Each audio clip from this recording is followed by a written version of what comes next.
Ano, Jem? Napakaba kasi nitong AA. Baka A8.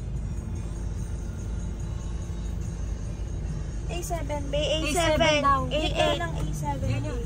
Ayan na, ayan na. Dito na kami ate, XUV ate. Ano, baba ako dad? Tatay. Puunin natin yung mga dala. 7 and 8 daw eh. Check mo. Datang 7 and 8. Oh my gosh, Ate Jordan. Ito na ba? Saan na yun? Buksan ko dad. Where? Kung makita. Oh my gosh, Dad. Jem, di ka. Sorry. Uy!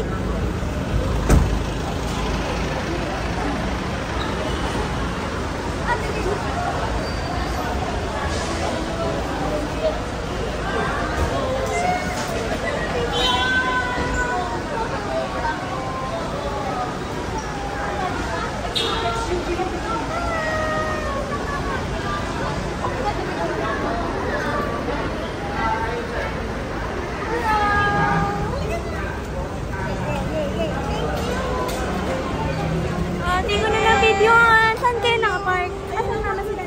XUV ako. Sige.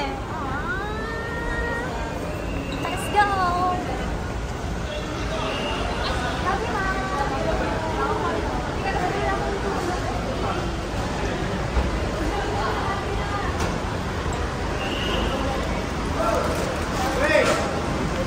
May isang magbabantay. Ha?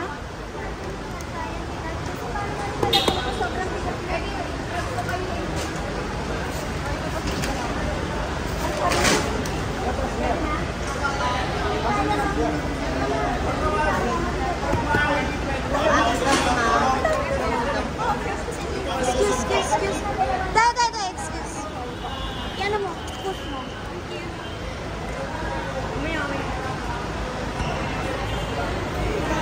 Anak, check mo ba kami maiwan?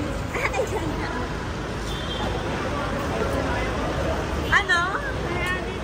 Isaktong-sakto ang iyong ano. Sabi namin salamat ang bubuo ni Dem. Eh, huwag ka mag-alala. Inihantay namin ang bahay sa welcome back Ate Dem. Nasa South Korea, yung mga layover ko, sobrang lamig. Sabi ko, parang kinulang. Pero, pagdating ko dito, ay, Haggard. Ang problema si Jem sa kanyang bigay. Tag-inag niya. Nahiyada sa'yo. Tapos nagtanong siya sa akin, Mama, may ano kayo, bubble gum? Okay lang ako din, dapat Yeah, next time. nag-perfume pa yan para sa'yo. Maninibago ka ngayon, te, kasi mainit talaga ngayon yung panahon. Sobrang init na. Anak, hindi ka natagalan. Sakto-sakto. Kasi may i-travel na. Ikaw naman, be. Oh, pakita mo yung drawing mo.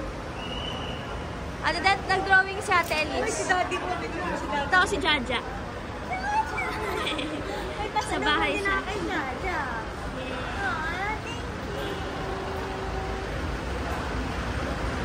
Cute.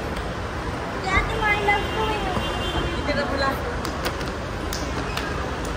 Parang daming allowed sa'yo.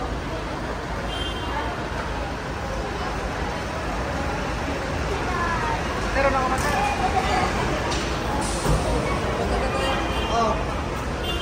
Pinakarwash niya yung kotse.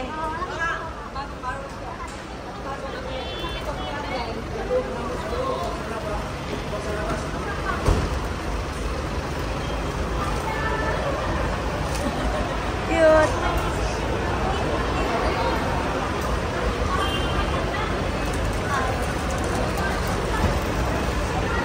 Ebe, ano muna? Kaya ko naman. Ako na lang ako tutupa.